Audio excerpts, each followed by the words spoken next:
The air conditioner hummed inside the county clerk's office. Olivia Bennet stood there in a limited edition Chanel suit. 10-centimeter stilettos under her feet. A winner's smile hanging at the corner of her mouth. She tossed the final divorce decree onto the table in front of me.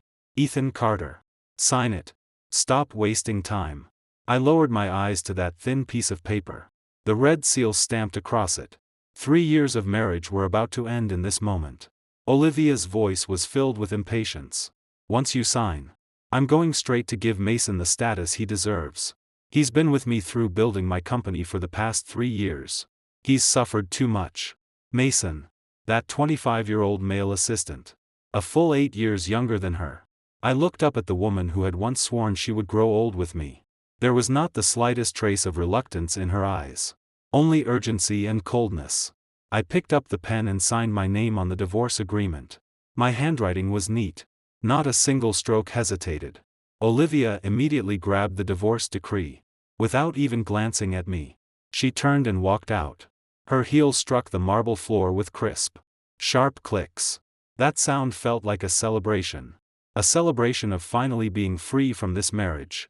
I remained seated, took out my phone, and dialed a number. Legal department. It's Ethan Carter. Within 3 days. Remove Aurora Media from the industry. Terminate every partnership. Cut off every resource channel. And investigate every financial transaction from the company over the past 3 years. I want to see every account. Olivia, who had just reached the door, froze. She whipped around. The smile on her face hardened. 1 hour earlier, I had been sitting in the CEO's office at Carter Group. My assistant knocked and came in, wearing a strange expression. Mr. Carter. Mrs. Carter is downstairs. She says she has something important to discuss with you. I glanced at the time. 3 in the afternoon. At this hour, Olivia should have been in a meeting at her own company. Send her up. The office door opened. And Olivia walked in. Her makeup was especially polished today. Her lipstick was her favorite true red. The color she only wore for important occasions. Ethan. We need to talk. She sat down on the couch. Graceful and composed. 3 years of life among billionaires had transformed her from an ordinary employee at a small company into a socialite whose every movement carried a kind of expensive elegance. Talk about what? I set down the document in my hand. Olivia took a deep breath. Let's get divorced. The office fell so quiet I could hear the traffic outside the windows. I looked at her and waited for her to continue.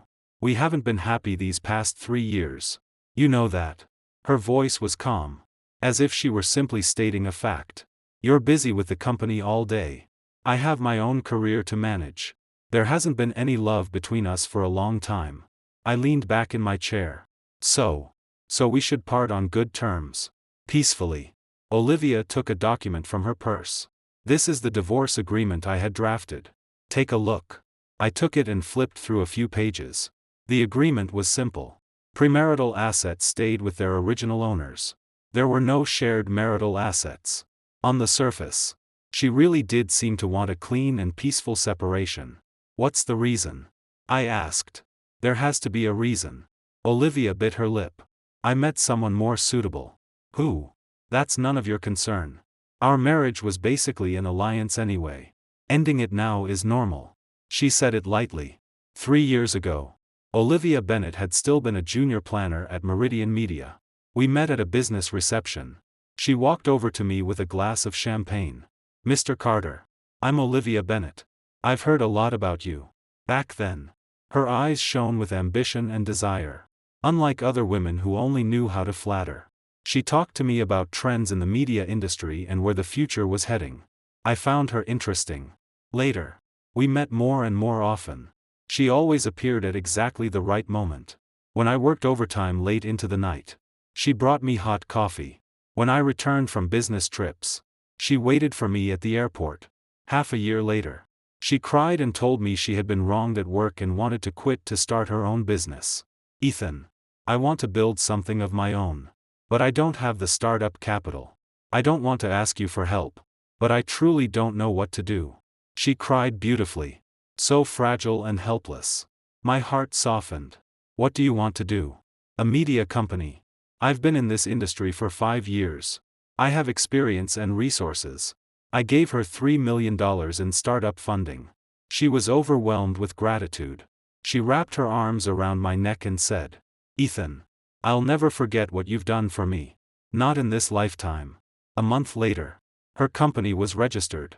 2 more months passed. And she told me, "Ethan, I want to marry you. I know I don't deserve you. But I truly love you. I don't want the Carter family's money. I just want to be your wife." At the time, I thought she was capable and sensible. So we got married. The wedding was low-key. We invited only close family and friends from both sides. Olivia made no demands. She even took the initiative to sign the prenuptial agreement. "I have my own career," she said. "I won't depend on anyone to live." When she said those words, her eyes were firm. I thought I had found a suitable partner. In the first year after we married, Olivia truly worked hard. Her company grew from a small team of a few people to more than 30 employees. She landed several major projects and began to make a name for herself in the industry. Every time she had a business event, she would ask me to come. "Ethan, this client is very important. Help me meet them." As the CEO of Carter Group, my presence did give her plenty of help. Many partners were willing to give her a chance out of respect for me. Her company grew bigger and bigger. And I was happy for her. But slowly, I began to notice things were wrong. Olivia came home later and later. Sometimes she returned at 1 or 2 in the morning, reeking of alcohol. "Another client dinner tonight?" I asked her. "Of course. That's how this industry works. How do you talk business without drinking?" She yawned and fell asleep without even showering. On weekends, she was rarely home. Either she was working overtime at the office or meeting clients outside. We spoke less and less. Sometimes we barely exchanged a few words in an entire week. I suggested having dinner together, but she always pushed it off. "Ethan, I'm really busy. Let's wait until this stretch is over." But that busy stretch never ended. In the second year, her company moved into a new office building. I attended the opening celebration. That was where I met a young man. He wore a well-fitted suit, had delicate features, and behaved politely. "Mr. Carter." "Hello. I'm Mason Reed, Ms. Bennett's assistant." He extended his hand. And I shook it. His hand was soft. Not like the hand of someone who worked hard. Mason is very capable. He handled this entire office move himself. Olivia stood beside him, smiling as she introduced him. The way she looked at Mason was different. I recognized that look. Because when we first met, she had once looked at me the same way. After that, I saw Mason more often. Whenever Olivia attended events, he was always by her side. "Mason, grab my purse." "Mason, get me a glass of water." "Mason, what do you think of this proposal?" Her attitude toward him went beyond an ordinary boss-subordinate relationship. I once asked her, "Are you very close to that assistant?" Olivia didn't care at all. "He's my best assistant. Of course I should treat him well. And he's young. He doesn't have anyone to rely on out here. It's only right that I look after him a little." She said it as if it were perfectly natural. I did not ask further. Because at that time, I still trusted her. The turning point came 3 months ago. That night, I returned from a business trip out of state. Originally, I had no intention of going home. I planned to go straight to the office to deal with some documents. But my assistant reminded me, "Mr. Carter, you haven't been home in a week. Mrs. Carter may be upset." I thought about it and went home. When I opened the door, the house was quiet. The living room lights were off. Only a faint glow came from the hallway. I changed my shoes and was about to go upstairs. Just then, I heard Olivia's voice. She was on the phone, speaking softly, with a smile in her voice. "Don't worry. He won't find out. His head is full of company business. When would he ever have time to care about me? All right. I won't talk anymore. See you tomorrow."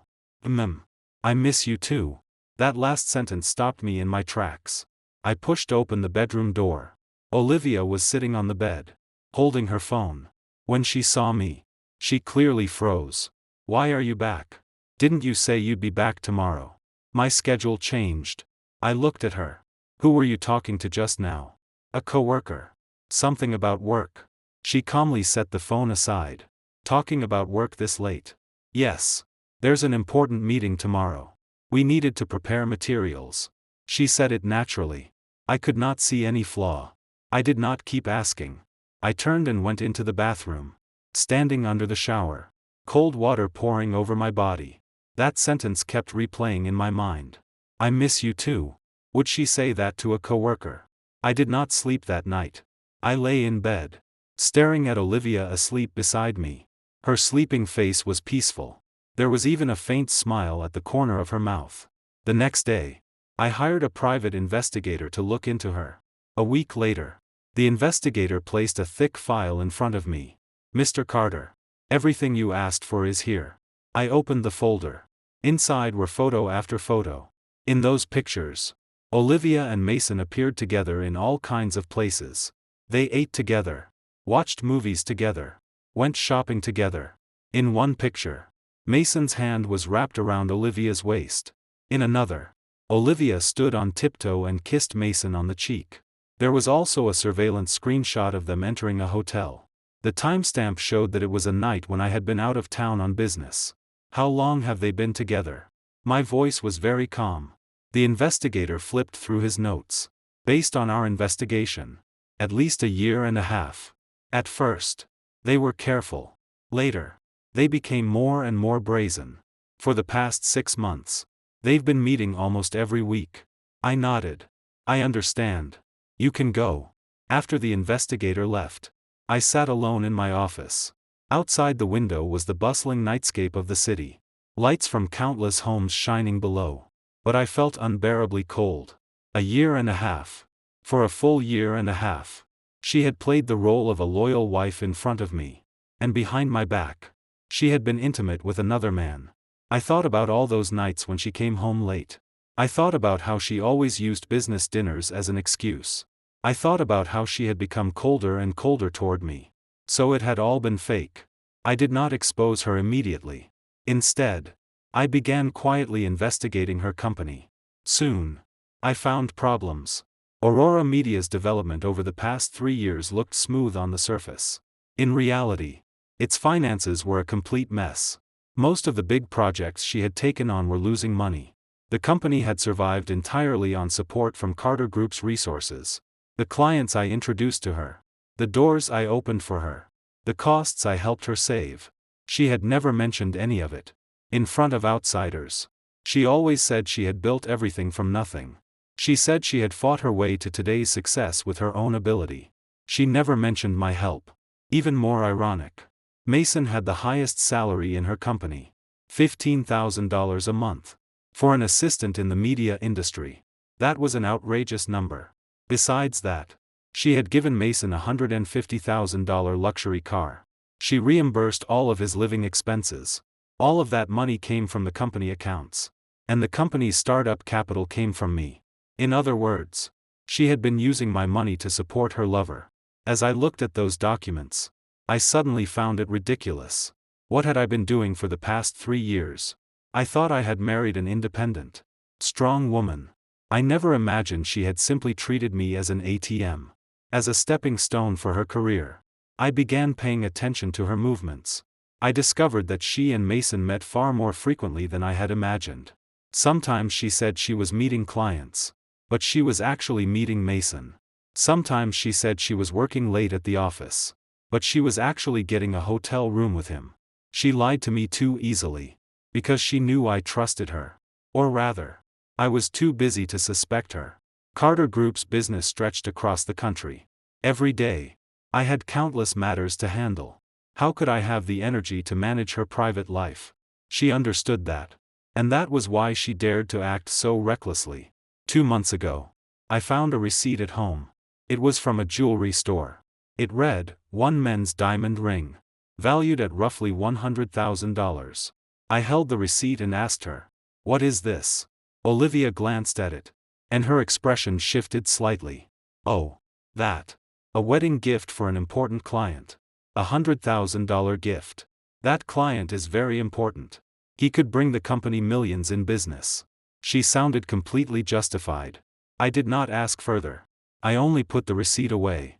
Later, I checked the jewelry store's records. The buyer of that ring was indeed Olivia Bennet.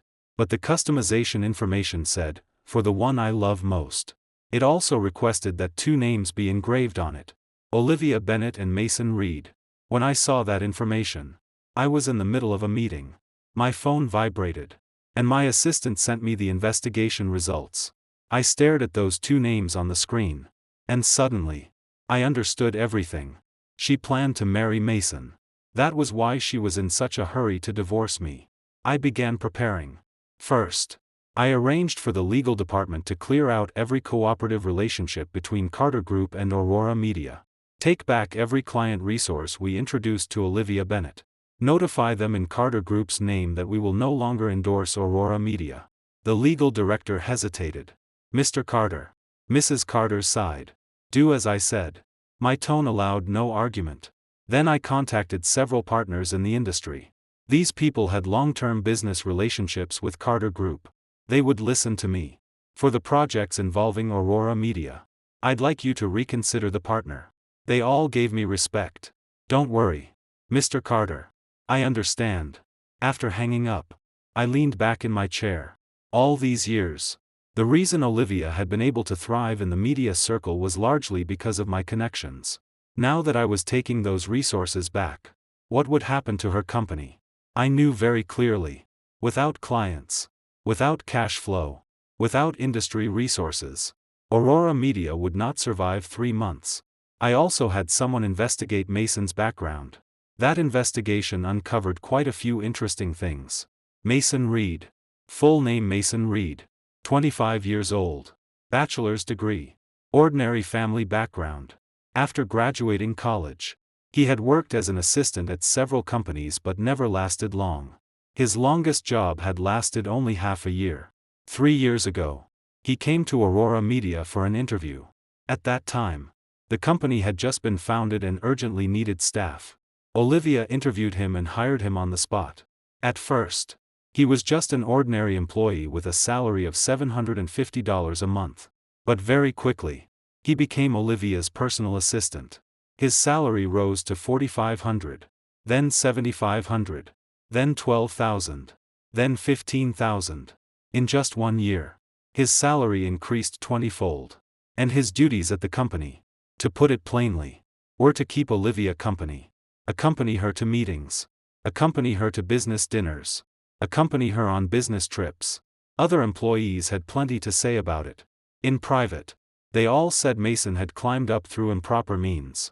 But Olivia did not care about those rumors at all.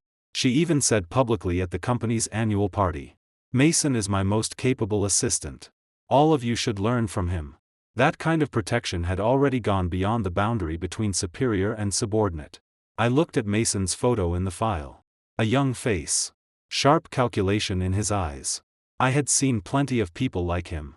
They did not have much ability, but they were very good at pleasing women.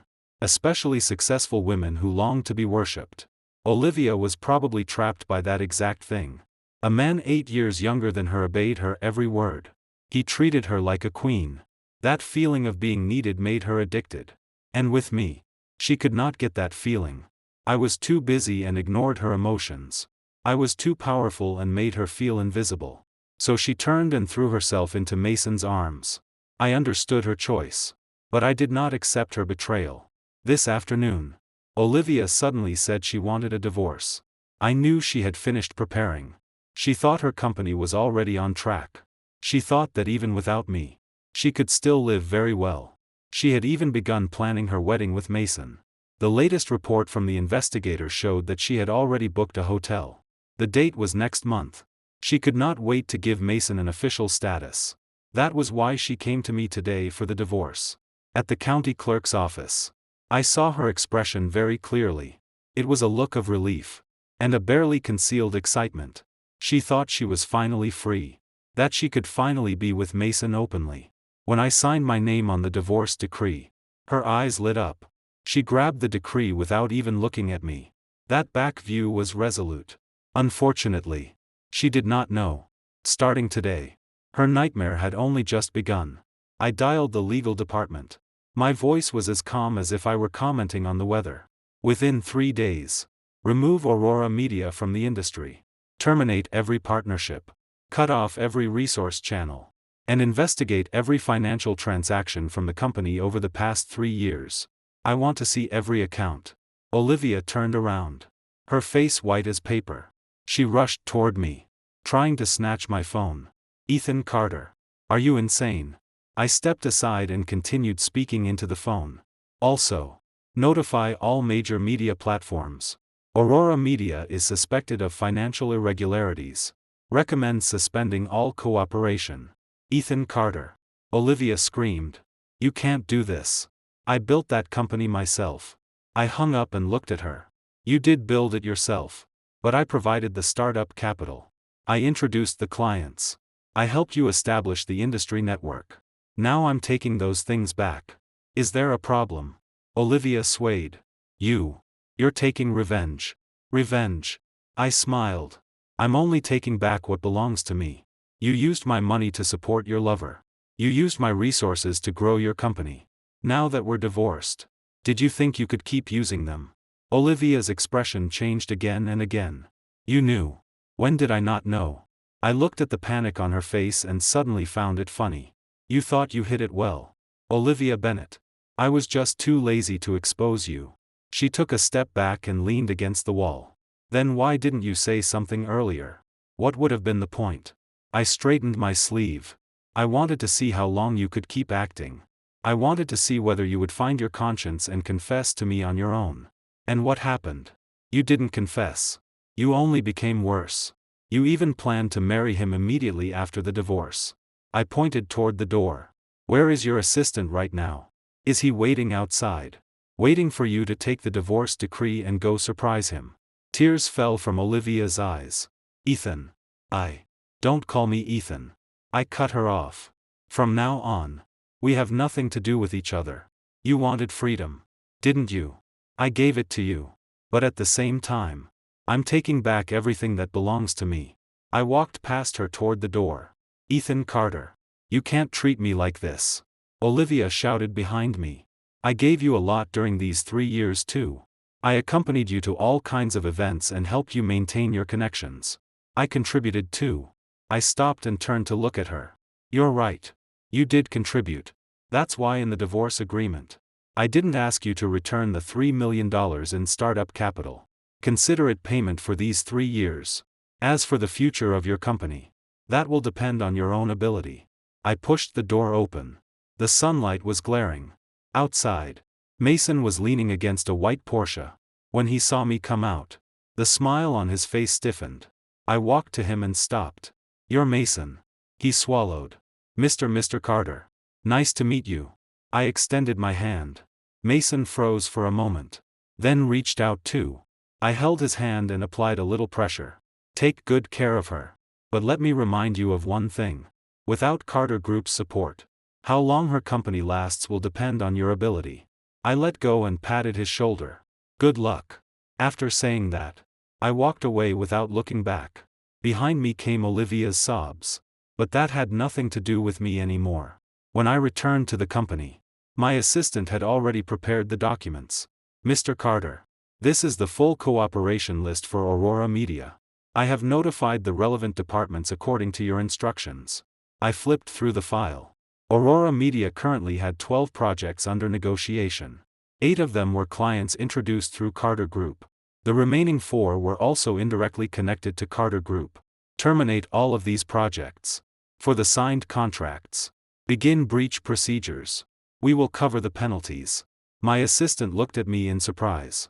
Mr. Carter, the penalties are not a small sum. I know. I signed my name. But this money is worth spending. Have the finance department prepare. Aurora Media may file for bankruptcy.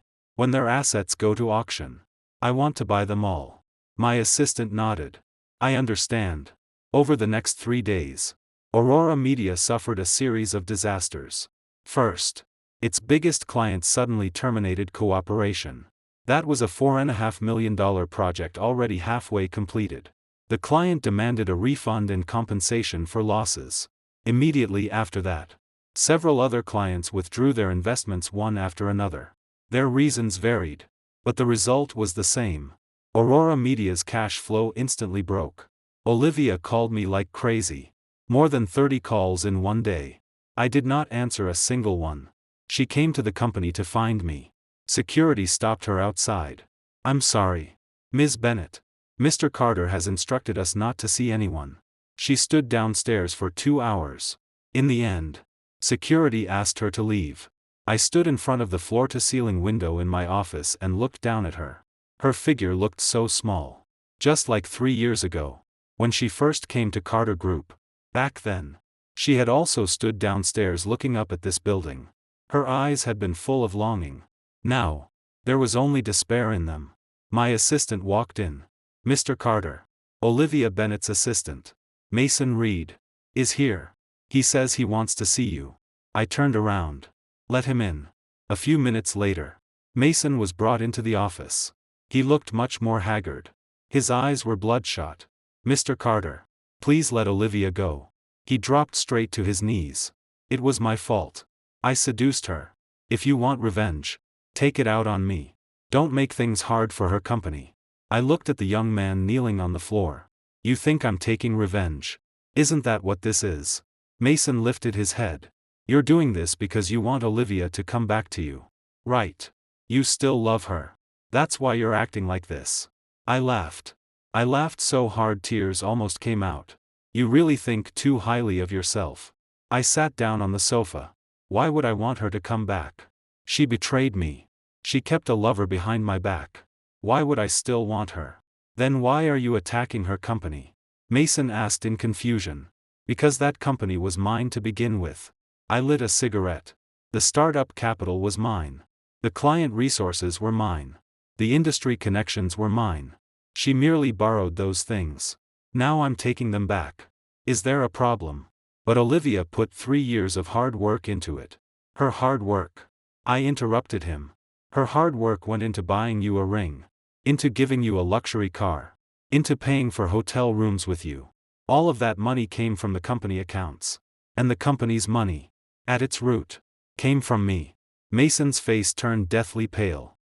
I didn't know. Of course you knew. I flicked ash from my cigarette. You two put on quite a show together. Unfortunately, you chose the wrong target. Mr. Carter, I'm truly willing to bear all the consequences. Mason knocked his forehead to the floor. Please let Olivia go. She's under a lot of pressure right now. She's about to collapse. I'm afraid she'll do something stupid. I looked at him and suddenly found it ridiculous. You love her very much. Yes. Mason said it without hesitation. I'd do anything for her. Good. I stood. Aurora Media currently owes $2.25 million in outside debt. Go help her pay it. And there are the company's breach penalties. Roughly $3 million. You can pay those too. That's $5.25 million altogether. Can you come up with it? Mason froze. His lips moved. But he could not say a word. If you can't, then don't stand here making big promises. I walked up to him. Love has a price. You thought sleeping with her a few times and saying sweet words was enough. Real love means standing with her through hardship. Can you do that? Mason lowered his head. Get out. I returned behind my desk. Tell Olivia to take care of herself. Mason stood up and stumbled toward the door. When he reached it, he looked back at me. Mr. Carter, do you regret it? Regret what? Regret marrying her. I thought for a moment. I do. But I don't regret marrying her. I regret trusting her. That is the lesson I learned. Mason opened his mouth. But in the end, he said nothing. He left. The office was empty again. I leaned back in my chair and closed my eyes. These 3 years had been like a dream. Now the dream was over. It was time to face reality. 1 week later, Aurora Media filed for bankruptcy liquidation. Olivia sat outside the company entrance for an entire day. She watched the employees pack their things and leave. She watched everything that had once belonged to her get emptied out piece by piece. Mason stayed beside her. Both of them were silent. I had someone take photos and send them to me. In the photos, Olivia looked haggard. Her eyes were hollow. The confidence and pride she once had were completely gone. My assistant asked me, Mr. Carter, are we really going to buy her entire company? Of course. I looked at the photos. This was my investment. It can't be wasted. What about Olivia Bennet? Her. I tossed the photos aside. She has nothing to do with me anymore. At Aurora Media's asset auction, I sent someone to attend. In the end, we bought all the assets for $1.2 million, including office equipment, client resources, ongoing projects, the company brand, and its trademarks. Olivia stood outside the auction venue. When she saw my representative raise the bidding paddle, tears fell from her eyes. She finally understood. From beginning to end, she had only been a pawn. She thought she was building a business. In reality, she had only been working for me. She thought she had found true love. In reality, she had only been used by a man. She thought she could escape me. In reality, she had never escaped my control. After the auction ended, I went to the site. When Olivia saw me, she tried to come over. My bodyguard stopped her. "Ethan Carter, why are you doing this to me?" She shouted from behind the bodyguards. "How did I wrong you? I only wanted my own life. Was I wrong?" I stopped and looked at her. "You weren't wrong. Everyone has the right to pursue happiness. But," I stepped closer, "you shouldn't have done it through deception. You shouldn't have cheated during our marriage. You shouldn't have used my money to support your lover. You shouldn't have pretended to be devoted in front of me, only to turn around and throw yourself into someone else's arms. You did all of that. So now, you are paying the price." Olivia's tears would not stop. "I know I was wrong. I really know I was wrong. Ethan, can we start over? I'll change. I swear. It's too late." I turned to leave. Some things, once missed, are missed. There is no second chance. "Ethan Carter," she shouted behind me. "You'll regret this. You will definitely regret this." I did not look back, because I knew I would not regret it. This marriage had been a mistake from the beginning. Correcting it now was simply restoring things to normal. When I returned to the company, the legal department had already organized all the materials. "Mr. Carter, Aurora Media's financial records for the past 3 years are all here. We found some problems." I took the file. "Speak." "Olivia Bennet is suspected of embezzling company funds." The legal director pointed to a report. "Over the past 3 years, she withdrew nearly $750,000 from the company accounts under various names. The use of those funds is unclear. And she also took out a $1.5 million loan in the company's name. That money is currently missing." I looked at those numbers and could not describe what I felt. 750,000.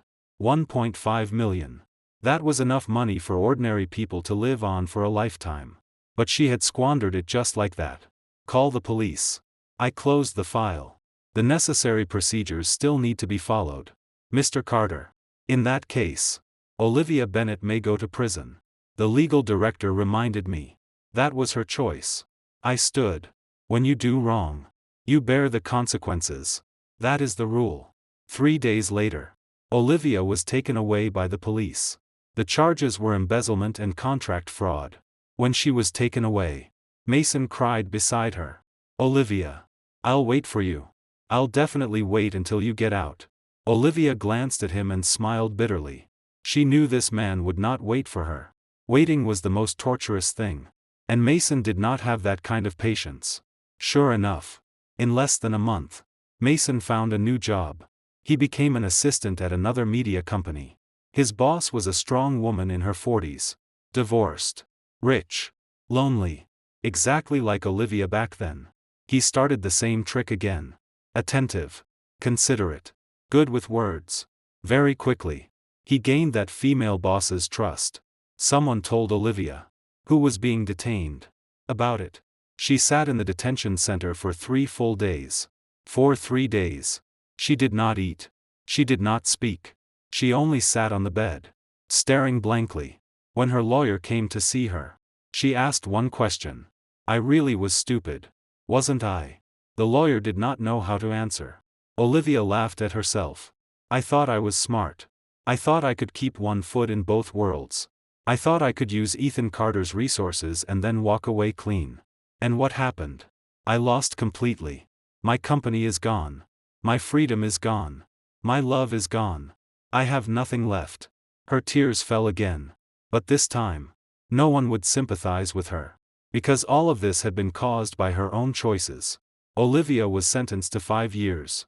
The charges were confirmed. And the evidence was solid. She did not appeal again. She accepted the sentence. On the day of sentencing, I did not go. But my assistant sent me a photo.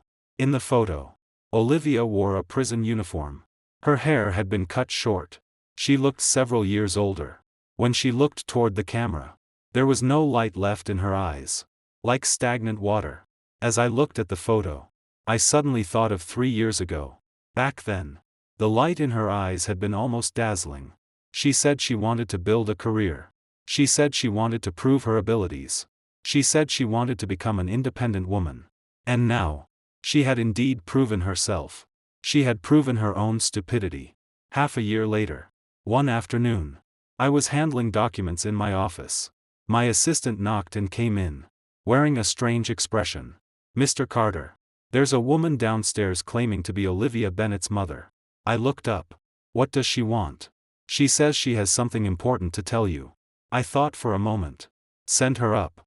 A few minutes later, a woman in her 50s walked into my office. She was dressed simply, carrying an old cloth bag. Her face was full of hardship. "Are you Mr. Carter?"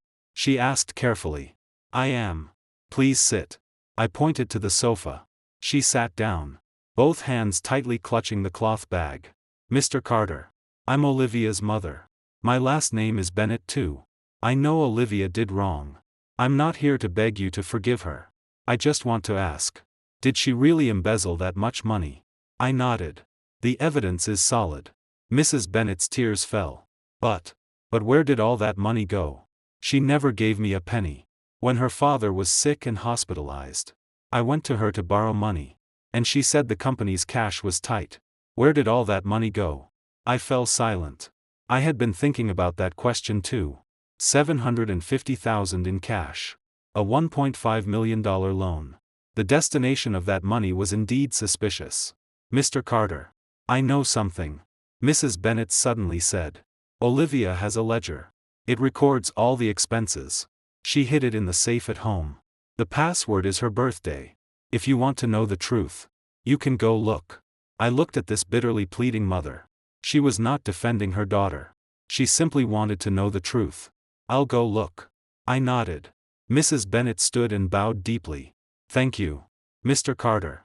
No matter what Olivia did, she is still my daughter. As her mother, I should apologize on her behalf." After saying that, she turned and left. I was left sitting alone in my office. I thought of Olivia's home. The place where we had lived together for 3 years. After the divorce, I had never returned. Everything there had been sealed away. I picked up my car keys and walked out of the office. Half an hour later, I stood before that familiar door.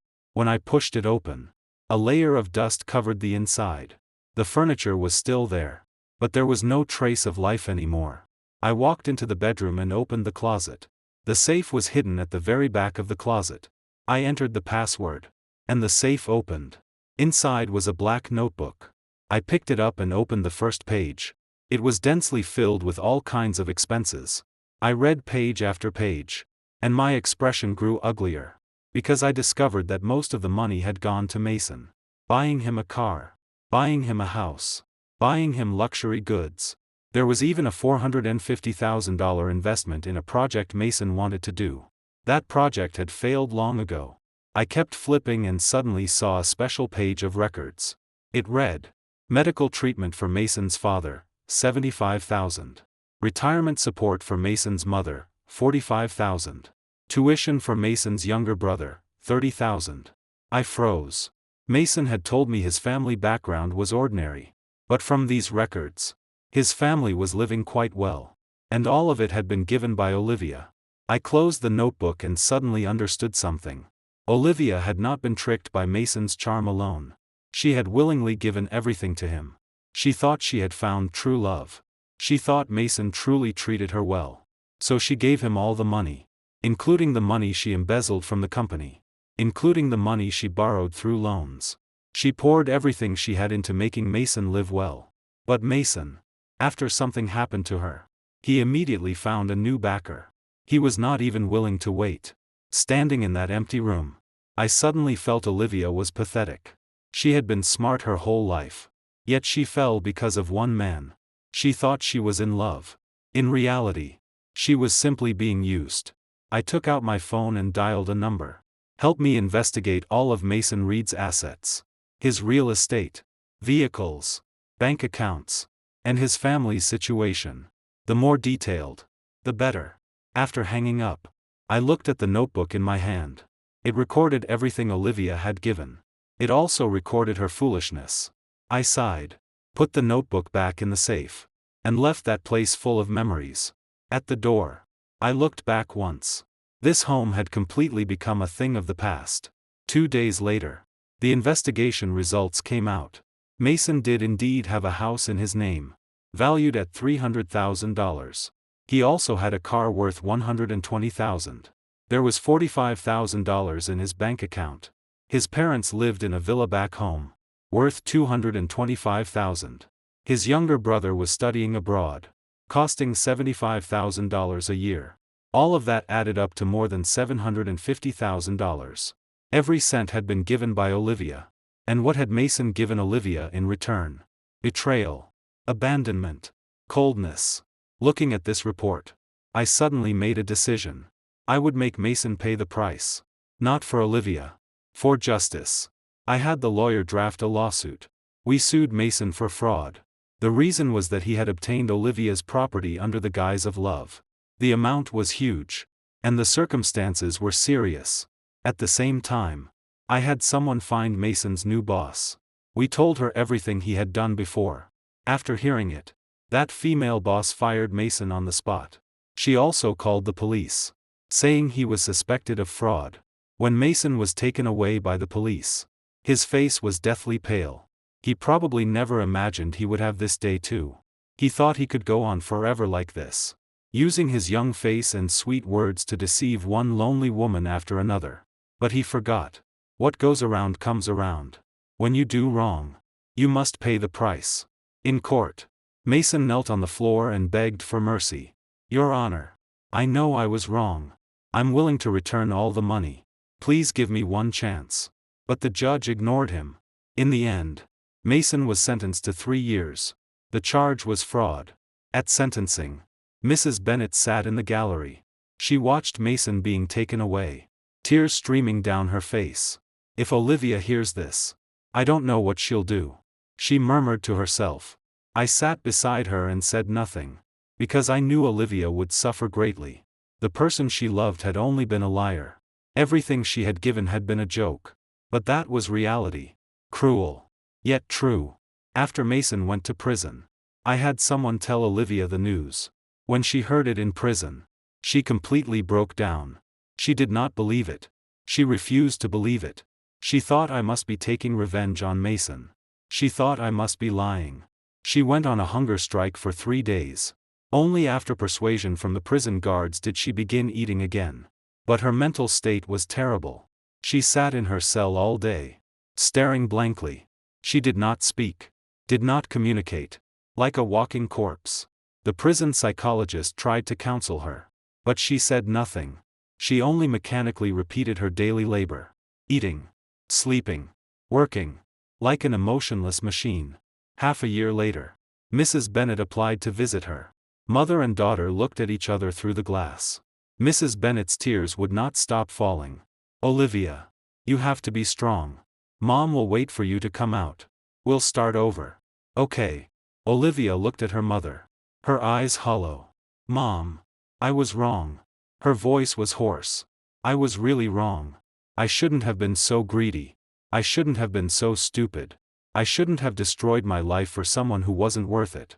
Mrs. Bennett gripped the phone, sobbing too hard to speak. My child, as long as you know you were wrong, that's enough. Life is still long. You still have a chance. Olivia shook her head. No, Mom. I have nothing left. My company is gone. My reputation is gone. My freedom is gone. What do I still have? Her tears finally fell. This was the first time she had cried since going to prison. Before this, she had been forcing herself to stay strong. refusing to show weakness. But in front of her mother, she finally collapsed. I regret it so much. If time could turn back, I would never do those stupid things. I would cherish everything I had. But now, it's all too late. Mrs. Bennet looked at her daughter's pain, and her heart felt as if it had been cut with a knife. Olivia, promise Mom. Reform yourself properly and try to get out early. When you come out, it'll be just the two of us depending on each other and living a peaceful life.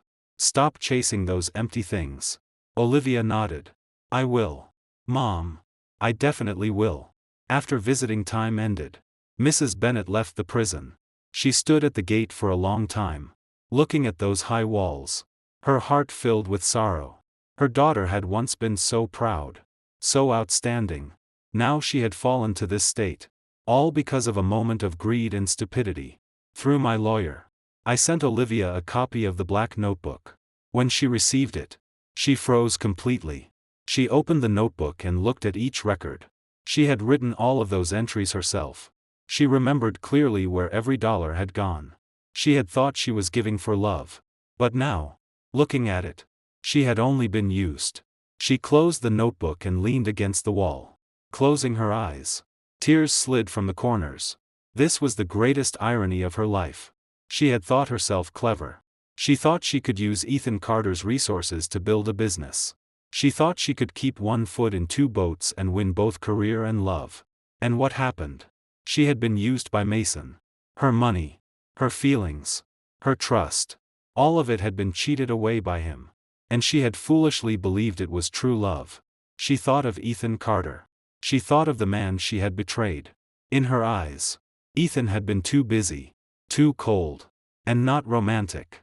But only now did she understand. What Ethan had given her was true respect and trust. He never interfered with her company. He gave her freedom, gave her space. He believed she could run her business well. And what had she done?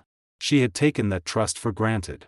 She had used his resources and betrayed his feelings. She thought she was smart. In reality, she was the stupidest one. Olivia held the notebook tightly in her arms. Suddenly, she wanted to write Ethan a letter. She wanted to apologize. She wanted to tell him she was wrong. She picked up a pen and paper. But she did not know what to write. Words of apology seemed so pale and powerless. The things she had done could no longer be repaired. In the end, she wrote only one sentence. Ethan, I'm sorry. She gave the letter to a prison guard and asked them to mail it for her.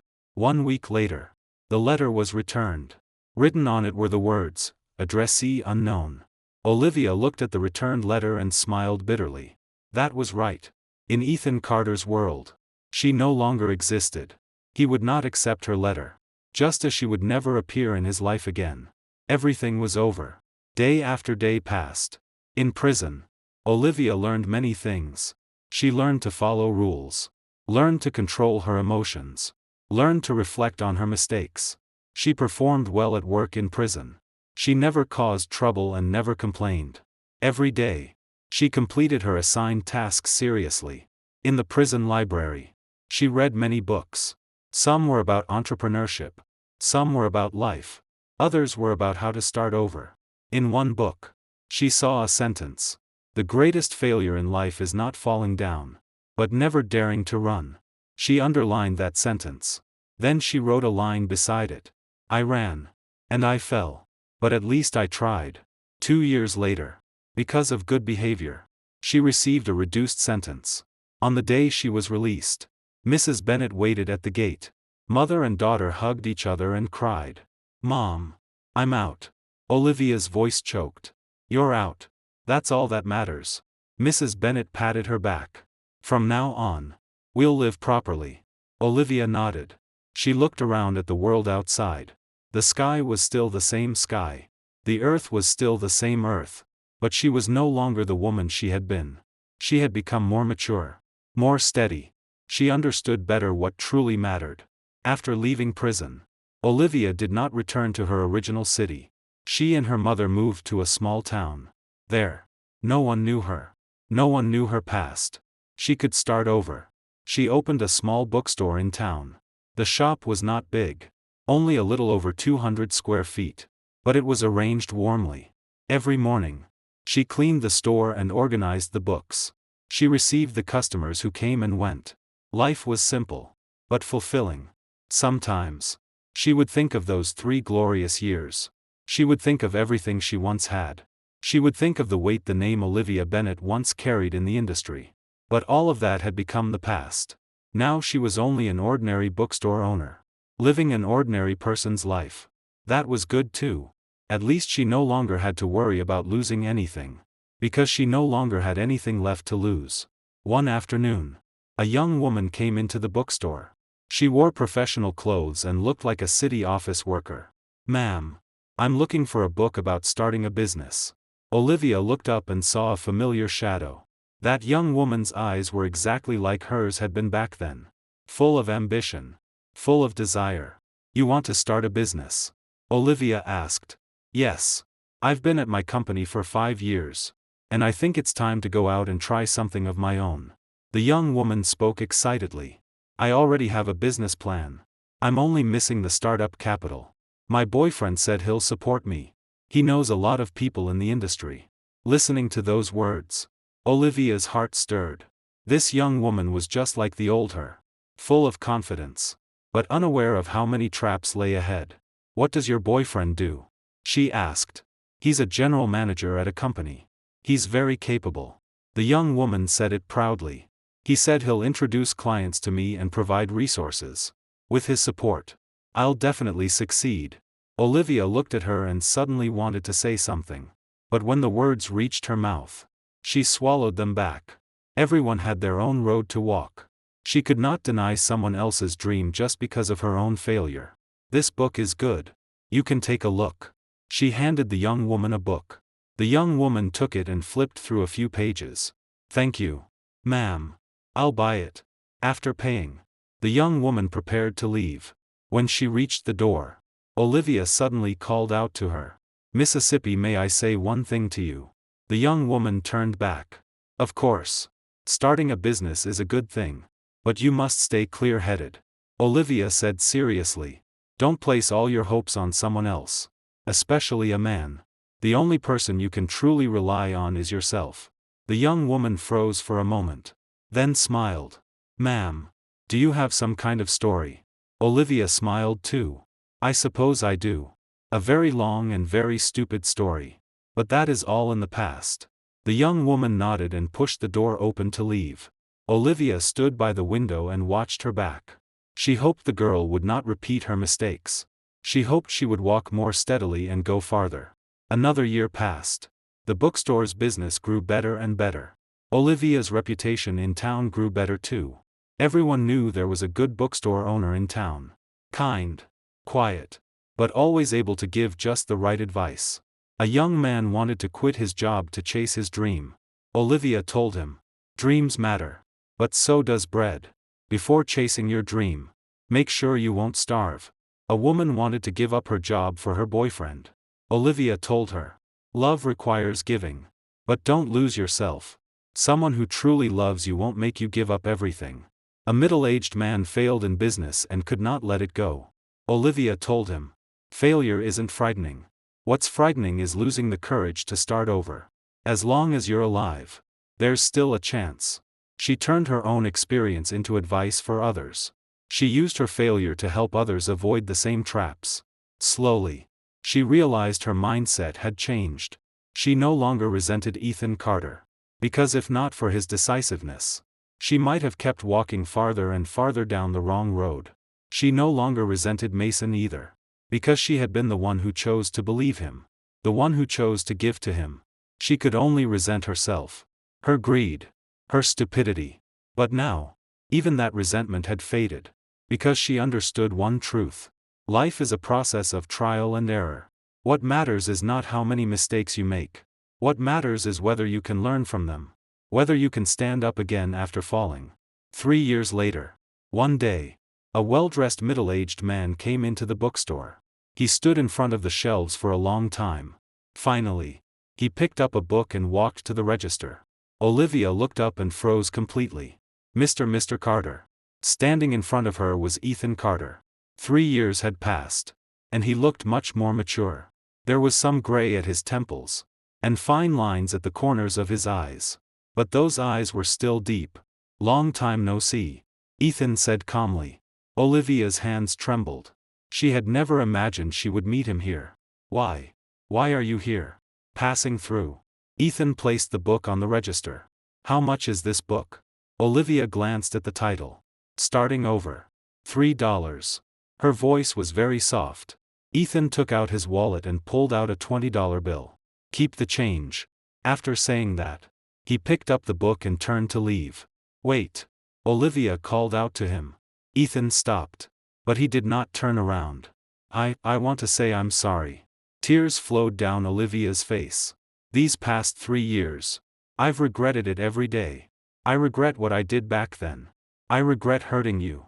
I know saying sorry is useless now, but I still want to say it. I'm sorry. Ethan. I'm truly sorry." Ethan was silent for a very long time. So long that Olivia thought he would not respond. But in the end, he still spoke. "I forgive you." His voice was calm. "Not because you deserve forgiveness, but because I don't want the past to trouble me anymore. You did wrong. And you paid the price. That is enough. As for forgiveness, it doesn't really matter anymore. Because there is no relationship between us now." He pushed open the door and walked into the sunlight. Olivia stood behind the register, watching his back. Her tears would not stop. She knew this might be the last time she would ever see him. From now on, they would truly be strangers. There would be no connection between them anymore. But that was fine. She did not deserve to have him. All she could do was live well. Use the rest of her life to redeem her sins. After Ethan walked out of the bookstore, he stood on the street. He looked at the book in his hand and gave a bitter smile. Starting over. He had not picked up this book by accident. He knew Olivia needed it. 3 years ago, when he learned Olivia had been released from prison, he had someone check where she had gone. He knew she had opened a bookstore in this small town. He knew she lived a hard life, but a grounded one. Originally, he had not planned to come see her. But today, passing through here, he still could not resist going in to take a look. He wanted to know what had become of that once proud woman. As a result, he saw a completely different Olivia Bennet. The sharpness from back then was gone. The ambition from back then was gone. Only peace and calm remained. She really had changed. She was no longer the woman who would do anything to reach her goals. She had become someone who knew how to reflect and cherish. That kind of change was actually good. Ethan put the book in his car and started the engine. He knew he had truly let go. He had let go of that marriage. Let go of those grievances. Let go of all the emotions he had toward Olivia Bennet. From today on, she was only a stranger. Someone who had once appeared in his life, then left. Nothing more. The car drove into the distance. In the rearview mirror, that small bookstore grew farther and farther away. Finally, it disappeared from sight. Just like that piece of the past, disappearing into the depths of memory. Olivia sat in the bookstore for a long time. Her tears dried, and her heart became calm. She knew today's encounter was a chance given to her by heaven. A chance to apologize. Also a chance to say goodbye. From now on, she would truly let go. Let go of those unrealistic fantasies. Let go of her obsession with the past. Live properly. Atone properly. That was what she owed the world. And what she owed herself. At dusk, Mrs. Bennet came to the bookstore. "Olivia. What happened today? Your eyes are so red." Olivia wiped her eyes. "It's nothing, Mom. I just remembered some old things." Mrs. Bennet sighed. "Let the past be the past. You're living well now. I'm very comforted." Olivia nodded. "Mom. Let's go home. I want to cook you something nice today." "Good. Good." Mrs. Bennet smiled. Mother and daughter closed the shop and walked side by side under the setting sun. Their shadows stretched long, but their steps were steady. 5 years later, Olivia's bookstore had become a landmark in town. Many people came because of its reputation, just to meet that legendary owner. They had heard that when she was young, she had gone through great rises and falls. They had heard she once had everything and then lost everything. But now, she lived very peacefully. Every day, she opened the shop. sold books, and chatted with customers. Her days were simple, yet fulfilling. A reporter wanted to interview her. He wanted to write a story about her life. Olivia refused. "My story isn't worth knowing," she said. "It's only the story of a foolish woman who made foolish mistakes. There's nothing worth spreading." The reporter would not give up. "But you're doing very well now. An experience of climbing back up from rock bottom is very inspiring." Olivia shook her head. "I don't know whether it's inspiring. I only know that everyone has to be responsible for their choices. Back then, I chose the wrong road. So I had to bear the consequences. That is only right. If my story can give anyone any lesson, it is this: never lose yourself. Do not give up your principles and bottom line for anyone. Because in the end, the only person who can save you is yourself." The reporter wrote those words down. In the end, he still did not publish the article, because he felt some stories were destined to belong only to the people involved. They did not need to be exposed under the sunlight. Another 2 years passed. Olivia was 50. Most of her hair had turned gray, and wrinkles had appeared on her face. But her spirit was good. The bookstore was still running. Business was not booming, but it was stable. It was enough for her and her mother to live on. That day, she received a letter. The sender was Ethan Carter.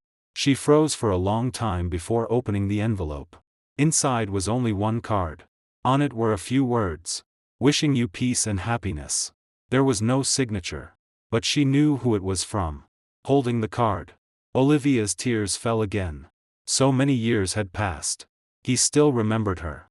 He was still willing to send her a blessing. This was already the greatest kindness. She placed the card inside a book. Inside that book, starting over. The same book Ethan had bought in her shop back then. She had kept it all this time as a memento. A reminder of the day she truly started over. And a reminder of the man who had once loved her. Though she did not deserve it, she still wanted to remember. Remember the love she had destroyed with her own hands. Remember the man who had once given her a chance. Remember the mistakes she had once made. Only that way would she never forget. Never forget how she had walked step by step to where she was today. Never forget those lessons. That pain. Those regrets. This was the rest of her life. Keeping memories as company. Using regret as atonement. Using peaceful days to wash away the glamour of the past. This was fine. At least she was still alive. She still had a chance to become a better person. The sun set. The lights inside the bookstore came on. Warm yellow light fell across Olivia's face. She sat behind the register, holding a book in her hands, reading quietly. Outside the window was a street full of people coming and going. But her world was very quiet. So quiet she could hear her own heartbeat. That was the rhythm of life she had found again. Slow, but steady. All right. That's all for today's story. Please remember to subscribe and leave a comment.